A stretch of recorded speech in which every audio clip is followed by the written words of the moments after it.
Welcome to the block party. My name is Seth Kushner. We're recording. It's game day right now, game 3 of the ECF. So I have a special guest right now, NHL reporter for ESPN, Emily Kaplan. How you doing, Emily? I'm doing great. Thanks so much for having me. All right, listen, right off the bat, first question, where were you and what was your reaction when you found out that ESPN was getting the NHL TV rights? Oh, that's a great question. I honestly don't know if I could tell you the exact position I was in or the exact person who gave me the call. But it was just such an exciting time because this is something that I had hoped for. I'd been at the company for 4 years, writing predominantly for ESPN.com, and I loved my job. And I loved the fact that I felt like I was covering hockey in an important way. But there's hard times to get buy-in from the company when you're not a rights holder. And knowing that we were going to start broadcasting games, I knew it would open up so many doors. It would be so good for the sport and its visibility. I didn't think I'd have as many opportunities as I've gotten, and that I'm really grateful for. But I was just excited about what it meant for the sport, what it meant for my company. Yeah, so I mean, when that all happened, what kind of roles were discussed for you? Because right now, you're on TV every single night interviewing players and coaches in between the game. Was that something that you were like, hey, I want to do that? Or did that kind of come up as they were, filling out the lineup? So I had some initial conversations with the big bosses, and I pretty much said, I'd love to try sideline reporting. It's something that I've always wanted to add to my repertoire. I think I would be good at it. I think it would be cool. If you could give me like 1 or 2 games of experience, that'd be great. And maybe I'd grow from that. And then when I found out that I was going to be on the opening night broadcast here from Tampa Bay as they raised the banner, I just had chills. Like that's something that I couldn't even dream about. And again, just really appreciative of their faith in me because I think me in this role is very different than a lot of people who came before me. I have a different background, I have a different path, I look and sound different. And I just think it's really cool to be able to grow as we begin the 7-year deal. And listen, I know it's amazing at women in sports right now, and that's a huge thing. But I want to talk about something I saw the other night: tattoos in sports. I feel like I saw your tattoo during an interview. Was that? And you know what? I've been watching sports for years, and it's funny because I noticed and I was like, wow, I don't see a lot of tattoos. Not that I think you're in some biker gang or anything like that. Was that ever an issue, or ESPN's totally cool with you letting it all hang out there? No, I have tattoos, a couple small ones on my arm. I'll show you. There's some wild roses. This is a piece of my grandmother's jewelry that I got tattooed on my wrist, which might have been the one that you saw. It was funny. I was on outside the lines. We had this Friday 4, and that was a show that I did 2 or 3 years ago. And I remember I was thinking about getting a tattoo. I wasn't sure. And I was sitting next to Mike Golick Jr. and Jason Fitz. And both of these dudes have sleeves. And I'm like, okay, if they can get away with sleeves on TV, I can get away with like a nice fine line wild rose. And I think the true thing is I'm authentic to myself. This is something I wanted to do. I like having tattoos, and I never feel like I have to hide it. And I think that's indicative of our company, where they never want me to try to be someone else. I just show up as I am. This is who I am. And I realized that might have been the first time I showed it on a hockey broadcast, and it was not intentional. But hey, it's me. No, listen, I think it looked very cool. It was just something I realized I haven't seen a lot. And I can't imagine there's a lot of people that are watching in like the middle of Kansas that are sending ESPN letters going, I can't believe that I'm seeing a tattoo right now during this hockey game. They're probably not even watching in the first place. Emily, can you tell me about the piece that you wrote? I think it was in April of 2021 about mental health. That's something that is very important to me. I've had Nick Paul on the podcast. He's talked openly about why mental health is important to him because one of his best friends committed suicide. Can you talk about what it meant to kind of write that piece and what you learned interviewing some of these players? Yeah, mental health is also pretty important to me. It's something that I'm really open in talking about. My own journey, my parents sending me to therapy when I was pretty young, and my relationship with therapy. And I think it's something that we've erased so much of the stigma where we talk about it so much, right? Like it's been introduced to our vernacular. We say mental health all the time, but we often feel like we can only talk about it when you've reached the end of this journey or you have this grand conclusion. And I think sometimes we just don't talk about the process and just the day to day, which sometimes isn't as dramatic as, some of these topics that we talk about, but doesn't make it any less important.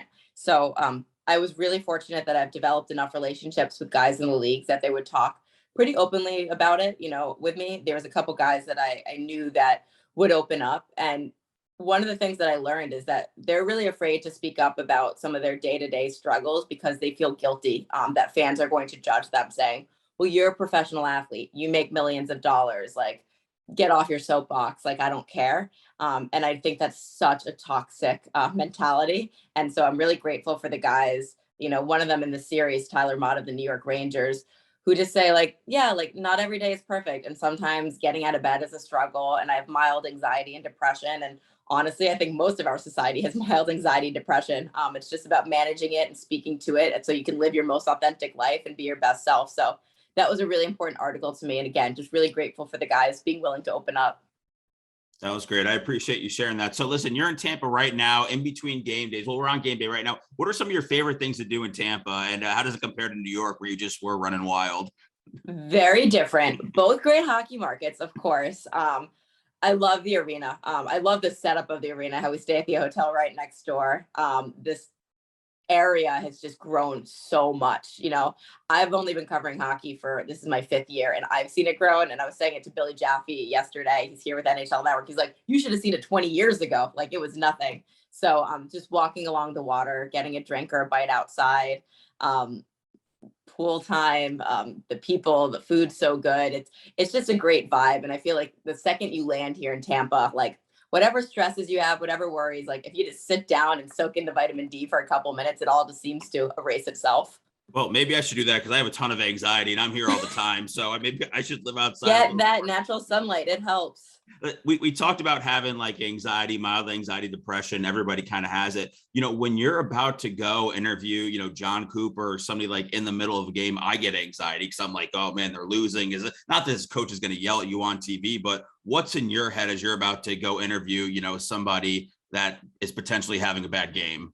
Yeah, it's challenging. I actually just answered this last night. Julie Stewart-Binks asked me about interviewing Rod Brindamore about pulling Antti Raanta while Antti Raanta was standing right in front of me, which optically looked way worse than it was. And I have a whole kind of explanation for why I do my job and how I do my job and what my job is versus sometimes what fans' perception of my job is. Yeah. For me, it's all about being economical with words. I have such tiny windows in hockey to get on air. It is such a fast-paced game. My biggest fear is talking over a goal, and robbing the viewer of that moment. So for me, like the little stresses right beforehand is I need to be directed with every word that I say has to be intentional. And also, it's been drilled in our brains by some of our mentors here at ESPN, open, neutral questions, like never leading question.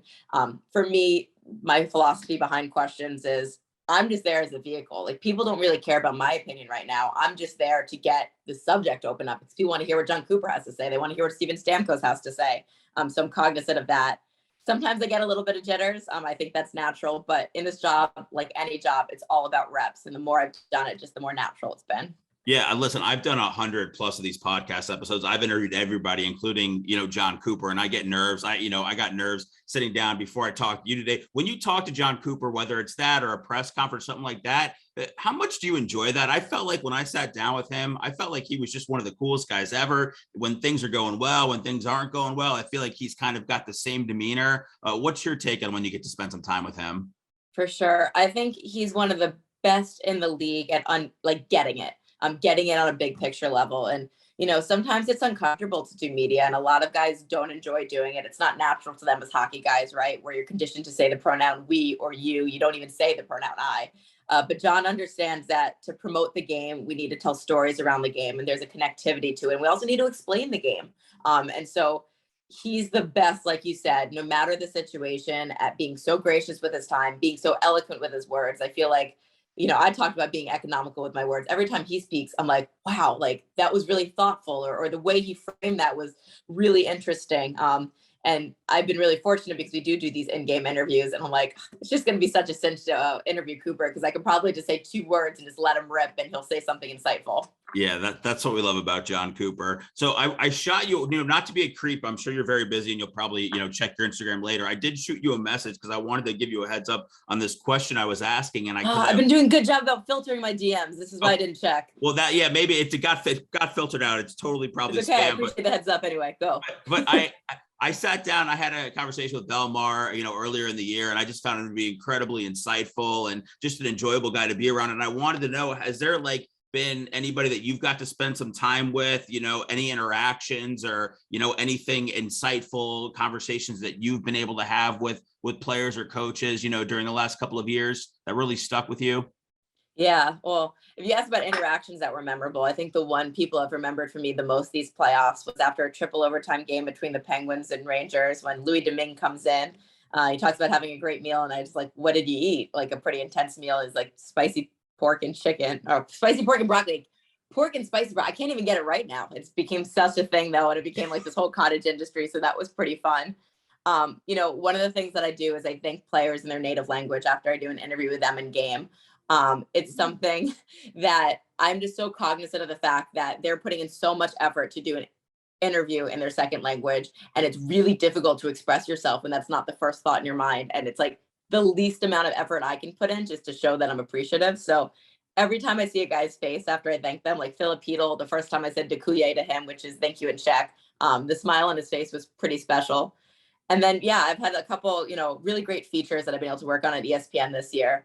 The first was Elvis Merzlikins, sitting down with him and talking about a really traumatic thing that happened to him, with the death of his teammate, really his brother, Matisse Kivlenix, in this horrific July 4th fireworks accident. It was the first time he really opened up, and he and his wife were just so gracious about being raw and vulnerable in a way that could help other people. Trevor Zegras and Jack Hughes are the two young guys in the game I spent some time with this year, and just showing how they show up authentically. And it's kind of goofy, and maybe it's a little more me first than we're used to, but I think it's good for the game. And Jordan Bennington, I had a nice feature with him, and really interested in his mindset because he's just such a different cat. So that was good and good timing when he came in as the playoff hero briefly. Is there anybody else right now that you'd like, man, I'd love to spend a day with this person. I would love to really like dig in and get a story. Who's on your list right now? People that you really want to talk to? You mentioned Belmar. Like, he to me is one of maybe the most interesting man in the NHL, full stop. Just the lives that he's lived even before he got to the NHL is fascinating. And then I just, everyone who's played with him like has a story of, and I don't want to get into like just how interesting he is, how curious he is, some of his business opportunities that he delves into. So he might be top of my list right now. Okay, good. Well, listen, when you go to your filtered spam direct messages later when you're bored, watch that video I sent you of Belmar, because I think it'll confirm exactly how you feel about him and awesome. how I feel about him. All right, listen, Emily, I want to know, can you talk to me about the expansion draft? It was a big thing for ESPN. They're getting ready to roll it out. I wasn't happy. I knew Yanni Gourde was going to leave here, and then it seemed to be, chopped apart on Twitter throughout the whole day. Was that like a thing at ESPN, or does everybody just kind of understand that's the nature of the beast these days? Yeah, so I wasn't super involved in our expansion draft coverage. I was preparing for the entry draft, which they happen in the small cluster.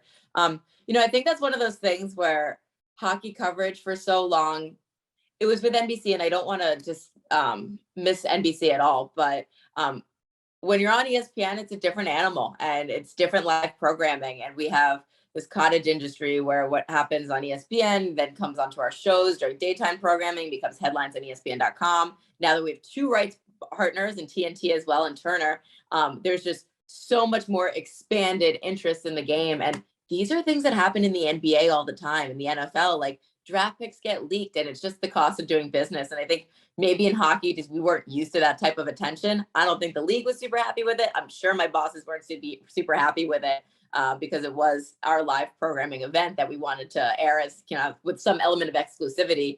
At the same time, I think it's cool that there's that much interest in hockey in this expansion draft that people are digging their fingernails in to leak these little, tiny things of who they're going to pick and where. So that's it from my perspective. I'm sure my bosses might have a little more in-depth thoughts on it. Well, it hurt doubly as a Lightning fan, because not only did we know Yanni Gourde was leaving, but then Macklemore introduced that Yanni Gourde to the Seattle crowd. So we were just like, this is like just the worst night of our lives as Lightning fans. So, all right, listen. You've had some pretty good nights, though. Let's be honest. They counterbalance. There's been we loved Yanni, but yes, we have we're in a decent spot without him. There was something. God, where was it that I wanted to? Okay. This is just strictly about the Lightning right now. Do you feel like the Lightning are in the middle of a dynasty? Yes, I do. And I think the fact that they've been doing this in the salary cap era is something that we just should not underestimate, because it is so difficult. Not only a salary cap era, but a pandemic flattened salary cap. Like John Cooper told us before one of the games, if it wasn't for COVID, Barclay Goodrow would still be on this team. Like, we would have been able to afford to keep him. So the maneuvering that Julien Brisebois and his staff has been able to do, I think, is incredible. But yeah, just the sustained regular season success they had before these 2 cups is impressive. And if they are able to do 3, I mean, this is one of the greatest dynasties we've seen again, because in the past, the Islanders, the Canadians, the teams that did it for a very long period of time, it's incredible, but they had very different parameters that exist now with 32 teams. Are you tired of people asking you about wearing your mask on TV? I am. I'm really tired of it. And I think it's unfortunate that it's becoming distracting. And I think for me, I just want people to focus on my work again, focus on the interviews that I'm doing, focusing on the subjects and the answers that I get out of those subjects. But unfortunately, it seems like 50% of the tweets that I receive, and one of the reasons that I've been not checking my Instagram DMs and things like that is because people just want to yell and shout at me. And I think it's a lot of pent up frustration through the pandemic of restrictions that people had and not being able to live their lives as they wanted. At the same time, I will say it for the millionth time, the reason I wear a mask while interviewing players and coaches because the NHL requires me to. I would not be able to do my job if I didn't. They literally won't let me turn on the camera. So that's why I do it. I understand it's distracting or frustrating for viewers. It is what it is. Well, listen, and I had to do it this year too. When I would interview players and I would take a picture afterwards or something, I'd wear a mask and everybody's like, why are you wearing a mask? You go, what? First of all, I respect the NHL's rules because I'm fine, but I don't want to be responsible for giving Vazzy COVID and then he gives it to the whole team. Like, I don't want that on me. So if I can wear a mask, it seems to aggravate other people more than it does the people actually wearing them. I could not agree more. Could not agree more. All right, Emily, so we're sitting here a couple of hours before game 3 on Sunday. How do you feel about day games, by the way? Oh, I love them. I know that players have different opinions. Either they're like, it's the best thing ever. You just got to wake up and go. Some guys think that it takes them out of their normal routine. They don't get their typical nap. I am obsessed with the fact that we don't have to wait around all day, wondering what to do, kind of angsting about the game. Like, let's get out there and go. Leave the rink at 7 p.m., have a nice dinner, have a nice night in this beautiful city. I'm pumped for it. There we go. That's what I like to hear. I'm the same way. And I think maybe like for some of the dads, I feel like they can play during a day game. And then, the younger guys, it's a lot tougher because they need all that sleep. Yeah. And I also think that the dads appreciate it because I find that there's more kids that come to the rink that, their moms and girlfriends can bring the families. If it's an 8 p.m. start, like if you've got a 2 or 1 year old at home, like that's just not smart to bring them, or it's difficult to bring them. So they don't have to worry about babysitting or caregiving. They just bring everyone to the rink. No, if kids are in attendance today, we need that. Whatever motivation we can get to propel our Lightning to a victory as we sit down 2-0 right now would be incredible. Emily, listen, what do you have in store today? So what time do you go to the arena? What's your schedule kind of like before the game starts? Yeah, so it is 11:19 right now. We're being very transparent about our schedule. I'll probably walk over there in about 20-25 minutes. I have to get makeup and hair done. It's one of the toughest parts of the job, just sitting there and letting someone pamper me. I'm meeting up with Derek Lalonde, one of the assistant coaches on the Lightning beforehand, just to chat some shop and get some intel. We have these coaches meetings. I have to make some calls because we'll have a 1-hour pregame show for the Point. So I've got to nail down my sources in the Department of Player Safety and see if Evander Kane's being suspended or not. I'm sure everyone will know the answer as they listen to this. And then, it's game day. I'm at the rink, I'm doing my job, getting ready for all of my interviews and pop it in here and there on the broadcast. Wow, that's a lot. I just have to show up 15 minutes before the game starts, do a pregame show on Twitter and Facebook, and then I get to enjoy the rest of the day. So yeah, you have a lot more in store for you than I do, but that's why it's your full-time career. And that's why this is just a side gig for me. Yeah, no, it's look, anytime I complain about it though, or the travel can be a lot or the hours can be a lot, I'm like, someone is paying me to travel around the country and go to NHL games and interact and interview NHL players and coaches. Like, my life is pretty good right now. That's what I'm saying. Like, I'm getting paid to watch, the Eastern Conference final. I've been paid to watch the Stanley Cup final, whatever it is. Like, yes, that's a great way to kind of, reshape it. Emily, listen, I really appreciate the conversation. You have a long day ahead of you. It's a day game, so it's going to be fantastic. I'm predicting a big Lightning when this comes out on Monday. So if not, I'll be very, very sad. I appreciate the time, and I look forward to seeing you on TV later in your mask and all the tweets that follow along with that. Thank you, Seth. It was such a pleasure chatting with you. And hopefully we'll go connect at the rink in a few.